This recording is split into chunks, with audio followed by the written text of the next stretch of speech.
पिता परमेश्वर, हम आपका हृदय से धन्यवाद करते हैं महान प्रेम और उस अनुग्रह के लिए जो आपने हम मनुष्यों से किया। हम इस योग्य ना थे, ना है, ना हो सकते हैं, लेकिन आपने फिर भी हमसे इतना प्रेम किया कि हमारे लिए अपने पुत्र को बलिदान करके हमें अपना पुत्र ग्रहण किया। ये पिता परमेश्वर आपका धन्यवाद हो।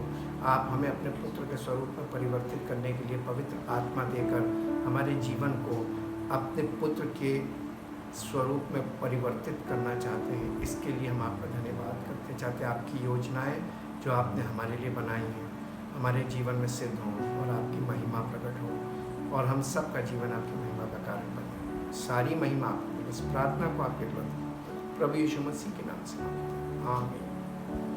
सबको जय मसीह की। हम परमेश्वर का बहुत धन्यवाद करते हैं क्योंकि परमेश्वर इस योग्य है और उसने हमारे जीवन में जो काम किया है और जो काम वो कर रहा है और आने वाले समय में जो कार्य वो करेगा, इन सब बातों के लिए परमेश्वर की बड़ाई करते हैं और उसको धन्य कहते हैं। आज हम उसी स्थान से शुरू करेंगे, उसी विषय पर जो हमने कल जहाँ से शुरू किया था, और मत्ती रचित सुसमाचार उसके 24 अध्याय के 12 पद को पढ़ेंगे।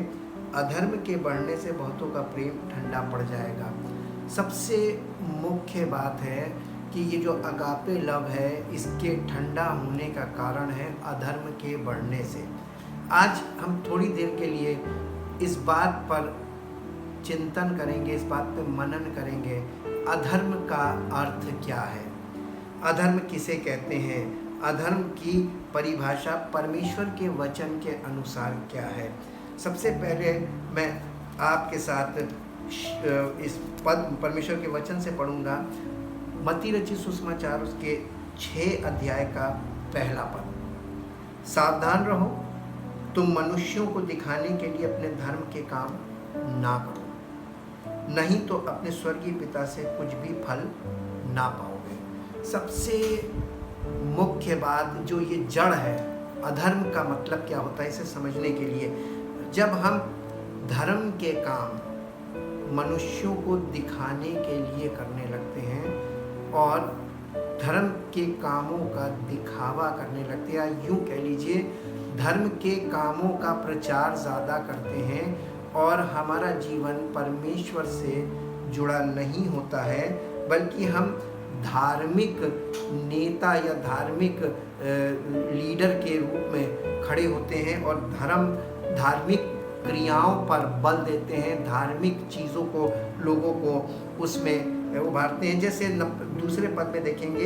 यहाँ पर उसने कुछ धर्म के काम बताए हैं। इसलिए जब तू दान करे तो अपने आगे तुरही ना बजवा। इसका मतलब ये है कि यीशु मसीह ये बता रहे थे कि जब तू परमेश्वर को भेंट दे तो अपने आगे तो, यानी इस बात का ढिंढोरा मत पीटना या किसी के कहने से मत देना, किसी के दबाव में मत देना, लालच वश मत देना, बल्कि परमेश्वर से जो लोग प्रेम करते हैं वो परमेश्वर को भेंट देते हैं, क्योंकि परमेश्वर से वो प्रेम करते हैं और परमेश्वर उससे कहीं ज़्यादा प्रेम हमसे और आपसे करता है कि उसने हमारे लिए जो कर दिया वो प्रेम और कोई हमसे उससे बढ़ के नहीं कर सकता है। इसलिए जब हम परमेश्वर को कुछ देते हैं तो हम परमेश्वर को गुप्त रूप से देते हैं, क्योंकि परमेश्वर नहीं चाहता कि हम उसके लिए उसके साथ कोई व्यवहार करें और उसका ढिंढोरा पीटें। लेकिन ऐसा शुरुआत से चला आ रहा है कि लोग दान देने के लिए अपने आगे ढिंढोरा पिटवाते हैं, खूब उसका यानी प्रचार करते हैं कि हमने इतना दिया और फलाने ने इतना दिया, एक दूसरे के विषय में। और यहाँ पे लिखा है, इसलिए जब तू दान करे तो अपने आगे तुरही ना बजवा, जैसे कपटी सभाओं और गलियों में करते हैं। ये कहाँ हो रहा है? सभाओं में हो रहा है और गलियों में हो रहा है, यानी गली गली सभाएं हो रही हैं और सभाओं में लोग दान दे रहे हैं और बढ़ चढ़ के दे रहे हैं। और इस प्रकार की जो गिविंग है, इस प्रकार का जो दान देना है, भेंट देना है, ये अधर्म है। और इसीलिए लिखा ताकि लोग उनकी बड़ाई करें। ये ऐसा इसलिए हो रहा है कि लोग उनकी बड़ाई करें, गिविंग के द्वारा बड़ाई हो। मैं तुमसे सच सच कहता हूँ कि वे अपना प्रतिफल पा चुके। परंतु जब तू दान करे तो जो तेरा दाहिना हाथ करता है उसे तेरा बायां हाथ ना जानने पाए। यानी इतना गुप्त होना चाहिए ताकि तेरा दान गुप्त रहे, और तब तेरा पिता जो गुप्त में देखता है तुझे प्रतिफल देगा। दूसरी बात प्रार्थना को लेकर, ये दान को लेकर थी, और अब दूसरा धर्म का काम है प्रार्थना। जब तू प्रार्थना करे तो कपटियों के समान ना हो। इसका मतलब जो आजकल की जो दान प्रक्रिया है और आजकल की जो प्रार्थना है, इसे परमेश्वर अधर्म इसलिए कह रहा है क्योंकि जिस प्रकार आज किया जा रहा है ऐसा पहले प्राचीन काल में नहीं किया जाता था। जब तू प्रार्थना करे तो कपटियों के समान ना हो, क्योंकि लोगों को दिखाने के लिए, इसका मतलब प्रार्थना लोग परमेश्वर से कम करते हैं और लोगों को दिखाने के लिए ज़्यादा करते हैं। यही अधर्म है। आराधनालयों में और सड़कों के मोड़ों पर खड़े होकर प्रार्थना करना उनको अच्छा लगता है। इसका मतलब पब्लिक मीटिंग्स में बड़े रूप में बड़े स्टेज पे खड़े होकर और आराधनालयों में स्टेज पे खड़े होकर लोगों के लिए प्रार्थना करना, दिखाने के लिए प्रार्थना करना कि हम कितना प्रार्थना करते हैं, हम कितने लोगों के लिए प्रार्थना करते हैं। या और उन्हें प्रार्थना करना अच्छा लगता है कि उन्हें लगे कि हाँ हम प्रेयर करने वाले हैं, हम प्रेयर वॉरियर हैं। मैं तुमसे सच सच कहता हूँ वे अपना प्रतिफल पा चुके। परंतु जब तू प्रार्थना करे तो अपनी कोठरी में जा। ये भी काम हमें बिल्कुल गुप्त में करना है। प्रार्थना का ढिंढोरा नहीं पीटना है। और आज सबसे ज़्यादा ढिंढोरा अगर पीटा जा रहा है तो प्रार्थना का। क्या यह अधर्म नहीं है? परमेश्वर के वचन के अनुसार और परमेश्वर की आत्मा के अनुसार ये अधर्म है, चाहे कोई माने या ना माने। और द्वार बंद करके अपने पिता से जो गुप्त में है प्रार्थना कर, तब तेरा पिता जो गुप्त में देखता है तुझे प्रतिफल देगा। प्रार्थना करते समय अन्य जातियों के समान बकबक ना करो, क्योंकि वे समझते हैं कि उनके बहुत बोलने से उनकी सुनी जाएगी। यानी बहुत ज़्यादा लंबी लंबी प्रार्थना करना और ज़्यादा बोलना और एक ही बात को बार बार रिपीट करना, रिपीटिंग प्रेयर, ये नहीं होना चाहिए। इसलिए तुम उनके समान ना बनो, क्योंकि तुम्हारा पिता तुम्हारे मांगने से पहले जानता है कि तुम्हारी क्या क्या आवश्यकताएं हैं। इसका मतलब हमें अपनी आवश्यकताओं के लिए प्रार्थना नहीं करनी है, बल्कि जिसने हमसे प्रेम किया, और परमेश्वर के वचन में लिखा है जिसने अपने पुत्र को ना रख छोड़ा, तो वो हमें बाकी सब कुछ क्यों करना देगा। यह है परमेश्वर का प्रेम। परमेश्वर ने अपना प्रेम प्रकट किया, अपने पुत्र को हमारे और आपके लिए बलिदान करके इतना प्रेम किया, बेटे से बढ़ के प्रेम किया। और जिसने अपने बेटे को हमारे लिए बलिदान कर दिया, बाकी सब चीज़ें क्यों नहीं देगा?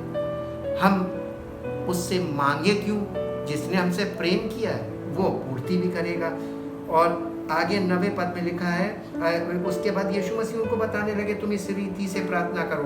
उपवास के विषय में ये भी एक धर्म का काम है जो लोग दिखावे में बहुत करते हैं। जब तुम उपवास करो तो कपटियों के समान तुम्हारे मुंह पर उदासी ना छाई रहे, क्योंकि वे अपना मुंह बनाए रहते हैं ताकि लोग उन्हें उपवासी जाने। मैं तुमसे सच कहता हूँ वे अपना प्रतिफल पा चुके। परंतु जब तू उपवास करे तो अपने सिर पर तेल मर और मुँह धो, ताकि लोग नहीं परंतु तेरा पिता जो गुप्त में है तुझे उपवासी जाने। इस दशा में तेरा पिता जो गुप्त में देखता है तुझे प्रतिफल देगा। परमेश्वर प्रतिफल का देने वाला परमेश्वर है।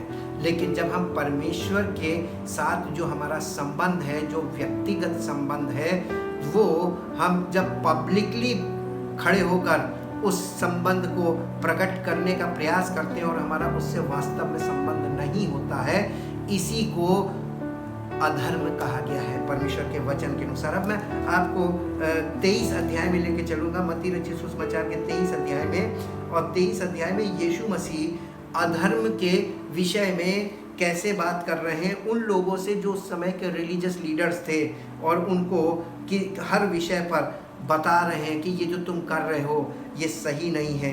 13 पद से ऐसा लिखा हुआ है, 23 अध्याय मत्ती रचित सुसमाचार 23 अध्याय के 13 पद में, शास्त्रियों और फरीसियों के पाखंड की भर्त्सना। ये पाखंड का मतलब ही अनराइचियसनेस है, ये अधर्म है। हे कपटी शास्त्रियों फरीसियों, तुम पर हाय, तुम मनुष्यों के लिए स्वर्ग के राज्य का द्वार बंद करते हो, ना तो स्वयं ही उसमें प्रवेश करते हो, ना उसमें प्रवेश करने वालों को प्रवेश करने देते हो। हे कपटी शास्त्रियों और फरीसियों, तुम पर हाय, तुम विधवाओं के घरों को खा जाते हो और दिखाने के लिए बड़ी देर तक प्रार्थना करते रहते हो, इसलिए तुम्हें अधिक दंड मिलेगा। हे कपटी शास्त्रियों फरीसियों, तुम पर हाय, तुम एक जन को अपने मत में लाने के लिए सारे जल थल में फिरते हो, और जब वो मत में आ जाता है तो उसे अपने से दूना नारकी बना देते हो। यीशु मसीह ये जो मिनिस्ट्री है उसके विषय में बोल रहे हैं। किस प्रकार की मिनिस्ट्री लोग कर रहे हैं? लोग परमेश्वर की सेवा नहीं कर रहे हैं, परमेश्वर के राज्य में लोगों को लाने का काम नहीं कर रहे, बल्कि मत की सेवा कर रहे हैं, यानी डिनोमिनेशनल सेवकाई चल रही है। अपने डिनोमिनेशन में लोगों को जोड़ने के लिए जल और थल में फिरते हैं, मिशनरी ट्रिप्स। और जब वो आ जाता है उनके मत में तो लिखा है, वो यीशु मसीह कह रहे हैं कि तुम अपने से दूना में नारकी बनाते हो। कैसे? क्योंकि जो तुम कर रहे हो उसका डबल पोर्शन वो करने लगते हैं। इसीलिए आगे लिखा हुआ है, हे अंधे अगुओ, तुम पर हाय, जो कहते हो कि यदि कोई मंदिर की शपथ का है तो कुछ नहीं, परंतु यदि कोई मंदिर के सोने की सौगंध का है तो उससे बंध जाएगा। हे मूर्खों और अंधों, कौन बड़ा है, सोना या वो मंदिर जिससे सोना पवित्र होता है? यानी मंदिर को परमेश्वर ज़्यादा इंपॉर्टेंस दे रहा है बजाय मंदिर के सोने के, लेकिन ये लोग मंदिर के सोने को इंपॉर्टेंस दे रहे हैं बजाय मंदिर के। और इसी तरीके से 22 पद में लिखा है, 23 पद में, हे कपटी शास्त्रियों और फरीसियों, तुम पर हाय, तुम पुदीने और सौंफ और जीरे का 10वां अंश तो देते हो, परंतु तुमने व्यवस्था की गंभीर बातों को अर्थात न्याय और दया और विश्वास को छोड़ दिया। चाहिए था कि इन्हें भी करते रहते और उन्हें भी ना छोड़ते। हे अंधे अगुओं, तुम मच्छर को तो छान डालते हो परंतु ऊंट को निगल जाते हो। हे कपटी शास्त्रियों फरीसियों, तुम पर हाय, तुम कटोरे और थाली को ऊपर ऊपर से तो मांजते हो, परंतु वे भीतर अंधेर और असंयम से भरे हुए हैं। हे अंधे फरीसी, पहले कटोरे और थाली को भीतर से मांज कि वे बाहर से भी स्वच्छ हो। हे कपटी शास्त्रियों फरीसियों, तुम पर हाय, तुम चूना फिरी हुई कब्रों के समान हो, जो ऊपर से तो सुंदर दिखाई देती है परंतु भीतर मुर्दों की हड्डियों और सब प्रकार की मलिनता से भरी है। इसी रीति से तुम भी ऊपर से मनुष्यों को धर्मी दिखाई देते हो परंतु भीतर कपट और अधर्म से भरे हुए हो। यहाँ पे ये कपट और अधर्म जो हम लोगों के अंदर भर गया, ये किससे भर गया? रिलीजियस लीडर्स के प्रचारों ने लोगों को ऐसा कर दिया। इसीलिए 24 अध्याय में जब हम आते हैं, मत्ती 24 के 12 पद में, अधर्म के बढ़ने से बहुतों का प्रेम ठंडा पड़ जाएगा, और अधर्म के बढ़ने का कारण क्या होगा? 11वें पद में लिखा, बहुत से झूठे भविष्यवक्ता उठ खड़े होंगे और बहुतों को भरमाएंगे। अधर्म के बढ़ने से बहुतों का प्रेम ठंडा पड़ जाएगा। ये वो परमेश्वरीय प्रेम है जो लोगों के अंदर था तो, लेकिन अधर्म का मतलब यानी गलत शिक्षाओं के कारण ये उनके अंदर से ठंडा पड़ गया और वो लोग, उनका माइंड डाइवर्ट होता चला गया और वो कुछ और ही व्यर्थ विचार करने लगे। इसीलिए रोमियो की पत्री में चलेंगे, उसके पहले अध्याय के 18वें पद में लिखा है, परमेश्वर का क्रोध तो उन लोगों की सब अभक्ति और अधर्म पर स्वर्ग से प्रकट होता है जो सत्य को अधर्म से दबाए रखते हैं। यानी ये सत्य को अधर्म से दबाए रखना। सत्य परमेश्वर का इकलौता पुत्र सत्य है, पवित्र आत्मा सत्य का आत्मा है लोग, लेकिन और परमेश्वर का वचन सत्य है। इन सब चीज़ों को किस चीज़ ने दबा दिया? अधर्म, अभक्ति और अधर्म। अभक्ति और अधर्म का मतलब सबने अपनी अपनी भक्ति इजाद कर ली और सबने अपना अपना धर्म इजाद कर लिया। अपना धर्म अधर्म और अपनी भक्ति अभक्ति आ लग गया उसमें। और ये जो अपने तरीके से अपनी भक्ति की वो शुरुआत की, इसीलिए इसी के 3 अध्याय में आएंगे, रोमियो की पत्री 3 अध्याय और 21 पद से यहाँ पे लिखा, विश्वास द्वारा धार्मिकता, परंतु अब व्यवस्था से अलग परमेश्वर की वो धार्मिकता प्रकट हुई है जिसकी गवाही व्यवस्था और भविष्यवक्ता देते हैं, अर्थात परमेश्वर की वो धार्मिकता जो यीशु मसीह पर विश्वास करने से सब विश्वास करने वालों के लिए है। क्योंकि कुछ भेद नहीं, इसलिए कि सबने पाप किया और परमेश्वर की महिमा से रहित हैं, परंतु उसके अनुग्रह से उस छुटकारे के द्वारा जो मसीह यीशु में है सेत में धर्मी ठहराए जाते हैं। उसे परमेश्वर ने उसके लहू के कारण एक ऐसा प्रायश्चित ठहराया जो विश्वास करने से कार्यकारी होता है कि जो पाप पहले किए गए और जिन पर परमेश्वर ने अपनी सहनशीलता के कारण ध्यान नहीं दिया, उनके विषय में वो अपनी धार्मिकता प्रकट करे, वरन इसी समय उसकी धार्मिकता प्रकट हो कि जिससे वो आप ही धर्मी ठहरे और जो यीशु पर विश्वास करे उसका भी धर्मी ठहराने वाला हो। यानी परमेश्वर की धार्मिकता हमारे जीवन में प्रकट होती है जब हम परमेश्वर के इकलौते पुत्र प्रभु यीशु मसीह पर विश्वास करते हैं। और जब हम सुसमाचार पर विश्वास करते हैं, परमेश्वर की धार्मिकता प्रकट होती है। उसका चिन्ह है पवित्र आत्मा हमको गिफ्ट में दिया जाता है, हमें दान स्वरूप दिया जाता है।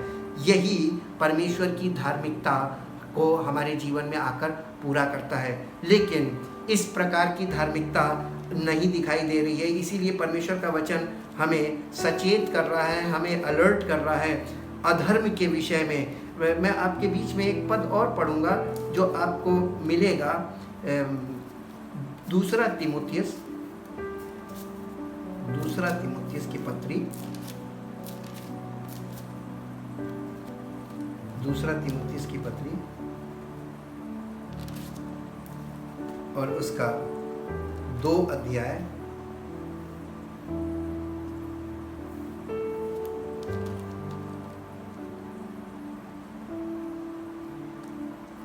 नहीं, एक अध्याय और उसके 3 पद से हम शुरू करेंगे। झूठे शिक्षकों के विरुद्ध चेतावनी। जैसे मैंने मकिदुनिया को जाते समय तुझे समझाया था कि इफिसुस में रहकर कुछ लोगों को आज्ञा दे कि अन्य प्रकार की शिक्षा ना दे और उन कहानियों और अनंत वंशावलियों पर मन न लगाएं जिनसे विवाद होते हैं और परमेश्वर के उस प्रबंध के अनुसार नहीं जो विश्वास पर आधारित है। वैसे ही फिर भी कहता हूँ, आज्ञा का सारांश ये है कि शुद्ध मन और अच्छे विवेक और कपट रहित विश्वास से प्रेम उत्पन्न हो। आज्ञा का सारांश यानी जो लॉ है उसका सारांश ये है कि शुद्ध मन और अच्छे विवेक और कपट रहित विश्वास से प्रेम उत्पन्न हो। इनको छोड़कर कितने लोग बकवाद की ओर भटक गए हैं और व्यवस्थापक तो होना चाहते हैं, पर जो बातें कहते हैं जिनको दृढ़ता से बोलते हैं उनको समझते भी नहीं। पर हम जानते हैं कि यदि कोई व्यवस्था को उचित रीति से काम में लाए तो वो भली है, ये जानकर कि व्यवस्था धर्मी जन के लिए नहीं पर अधर्मियों, निरंकुशों, भक्तिहीनों, पापियों और अपवित्र और अशुद्ध मनुष्यों, माँ बाप के घात करने वालों, हत्यारों, व्याभिचारियों, पुरुषगामियों, मनुष्य के बेचने वालों, झूठ बोलने वालों, झूठी शपथ खाने वालों और इनके अतिरिक्त खरे उपदेश के सब विरोधियों के लिए ठहराई गई है। यही परम धन्य परमेश्वर की महिमा के उस सुसमाचार के अनुसार है जो मुझे सौंपा गया है। ये पौलुस तीमुथियुस को चिट्ठी लिख रहा है। इसी के साथ साथ दूसरा तीमुथियुस के 2 अध्याय में आएंगे और 3 अध्याय में, और 3 अध्याय में हेडिंग पड़ी हुई है अंतिम दिनों में अधर्म। अंतिम दिनों का अधर्म कैसा होगा ये आपको और हमको यहाँ पर बताया गया है और पवित्र आत्मा आपको आज सब जगह हो रहा है, प्रकट भी करेगा।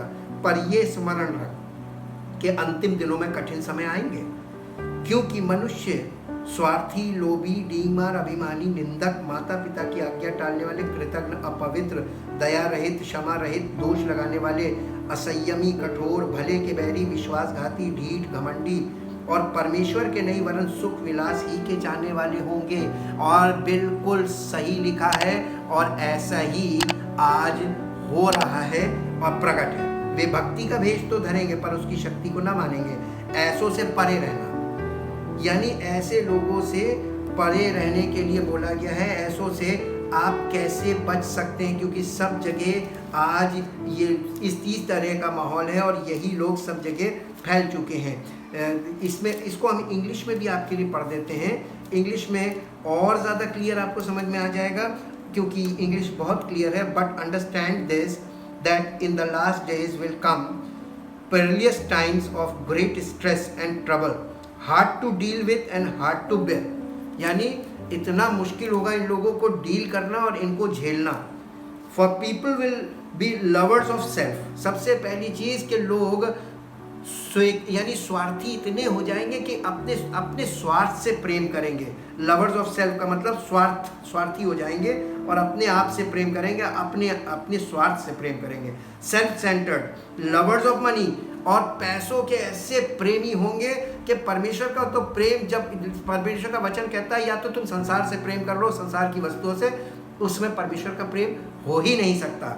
लवर्स ऑफ मनी होंगे and aroused by an inordinate greedy desires for wealth, proud and arrogant and contemptuous boasters.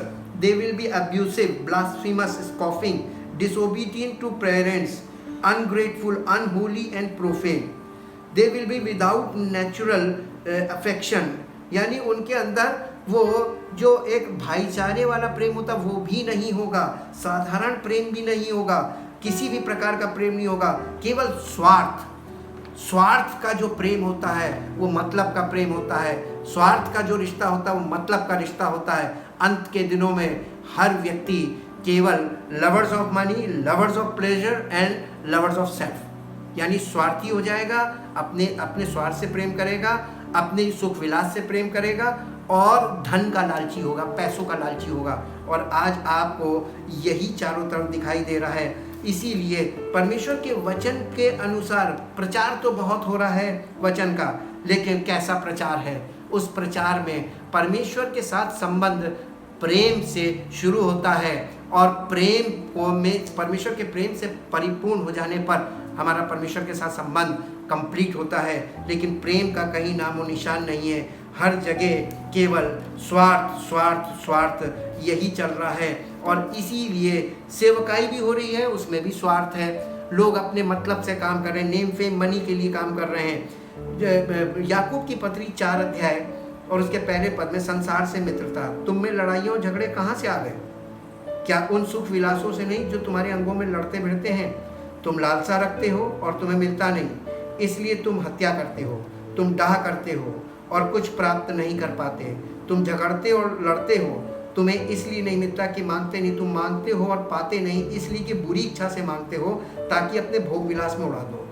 हे व्याभिचारिणियों, क्या तुम नहीं जानती कि संसार से मित्रता करनी परमेश्वर से बैर करना है? ये कलीसियाओं को संबोधित किया जा रहा है, स्त्रीलिंग। अतः जो कोई संसार का मित्र होना चाहता है वो अपने आप को परमेश्वर का बैरी बनाता है। क्या तुम ये समझते हो कि पवित्र शास्त्र व्यर्थ कहता है कि जिस आत्मा को उसने हमारे भीतर बसाया है, क्या वो ऐसी लालसा करता है जिसका प्रतिफल डाह हो? वो तो और भी अनुग्रह देता है। इस कारण ये लिखा है, परमेश्वर अभिमानियों का विरोध करता है पर दीनों पर अनुग्रह करता है। इसलिए परमेश्वर के अधीन हो जाओ और शैतान का सामना करो तो तुम्हारे पास से भाग निकलेगा। शैतान से लड़ने का प्रयास करना बेकार है। शैतान से लड़ने का विचार करना पाप है, क्योंकि आप उससे लड़ नहीं सकते, क्योंकि आप परमेश्वर के अलावा और कोई शैतान को पीछे नहीं कर सकता। इसीलिए लिखा है परमेश्वर के अधीन हो जाओ, यानी परमेश्वर के वश में हो जाओ और शैतान का सामना करो, वो तुम्हारे पास से भागेगा। आज लोग शैतान पे दोष तो लगाते हैं, लेकिन परमेश्वर के वचन में शैतान पर दोष लगाने के लिए नहीं कहा गया है।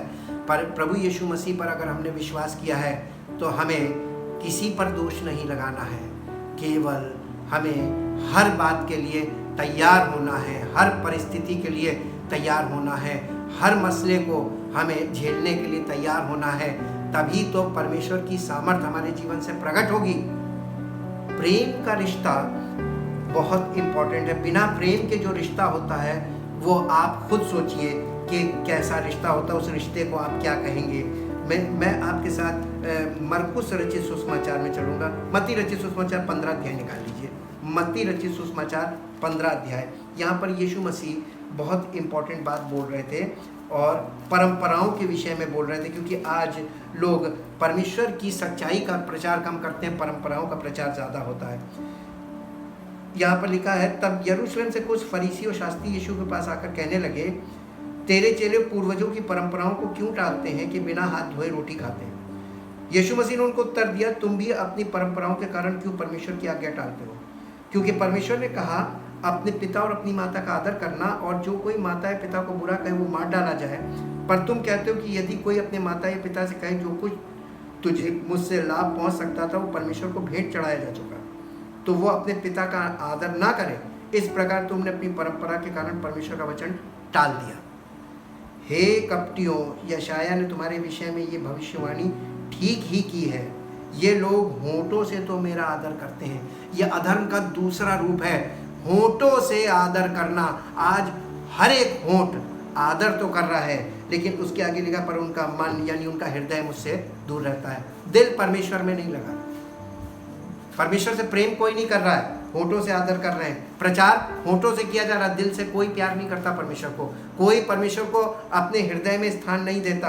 अगर देता होता तो वो अपने जीवन को करेक्ट रखेगा, अपना चरित्र उत्तम बनाए रखेगा, क्योंकि परमेश्वर का प्रेम हमें विवश करता है कि हम वो काम बिल्कुल ना करें जिनसे परमेश्वर नाराज होता है। और ये व्यर्थ मेरी उपासना करते हैं, क्योंकि मनुष्यों की विधियों को धर्मोपदेश करके सिखाते हैं। इसीलिए इन चीज़ों ने अधर्म को फैला दिया और परमेश्वर के प्रेम जो लोगों के हृदयों में था उसे ठंडा कर दिया।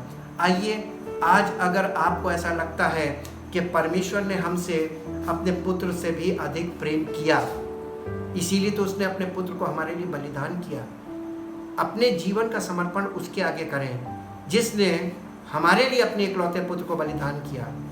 हमसे कितना प्यार किया और किस दशा में किया, जब हम पापी थे। जब हम पापी हैं तभी परमेश्वर हमसे प्रेम कर रहा है, और प्रेम, उसका प्रेम हमको विवश कर रहा है कि हम परमेश्वर से प्रेम करें, क्योंकि उसने हमसे इतना प्रेम किया कि अपने इकलौते पुत्र को हमारे लिए बलि कर दिया, ताकि हमें अनंत जीवन मिल जाए और इस धरती पर हमें परमेश्वर की सामर्थ का, प्रेम का और उसकी महिमा का कारण हम बन जाएं। आइए हम उसकी ओर मुड़ें, उसकी ओर फिरें और अपने जीवन को उसको समर्पित करें और उस सच्चे प्रेम को पहचानें जो परमेश्वर ने हम अपने पुत्र के द्वारा हमारे जीवन में प्रकट किया है। और आज अपने जीवन का संपूर्ण समर्पण संपूर्ण हृदय के साथ परमेश्वर के सामने करें, और देखिए फिर परमेश्वर का प्रेम आपके जीवन में कैसे प्रकट होता है। परमेश्वर जिससे प्रेम करता है उसके जीवन को और उसके परिवार को और उसकी पूरी एक जनरेशन को, प्रभु तीसरे थर्ड जनरेशन तक वो अपना प्रेम उंडेलता है, प्रकट करता है और संभालता है। परम पिता परमेश्वर हम आपका हृदय से धन्यवाद करते हैं उस महान प्रेम के लिए प्रभु, जो आपने हम लोगों से किया जबकि हम इस योग्य ना थे। हम धन्यवाद करते पिता परमेश्वर, और आपका प्रेम हमारे जीवन में जब प्रकट होता है तो हमें इस योग्य करता है कि लोग आपके इकलौते पुत्र प्रभु यीशु मसीह को हमारे जीवन में देखें, और वो प्रेम जो आप लोगों से करना चाहते हैं वो प्रेम हमारे जीवन से निकले और लोगों तक पहुँचे, ताकि प्रभु उनका जीवन आपकी महिमा से परिपूर्ण हो और सामर्थ्य के काम हो, अद्भुत आश्चर्य कर्म और आपकी महिमा। धन्यवाद के साथ इस प्रार्थना को आपके इकलौते पुत्र प्रभु यीशु मसीह के नाम से आमीन। परमेश्वर आपको आशीष दे।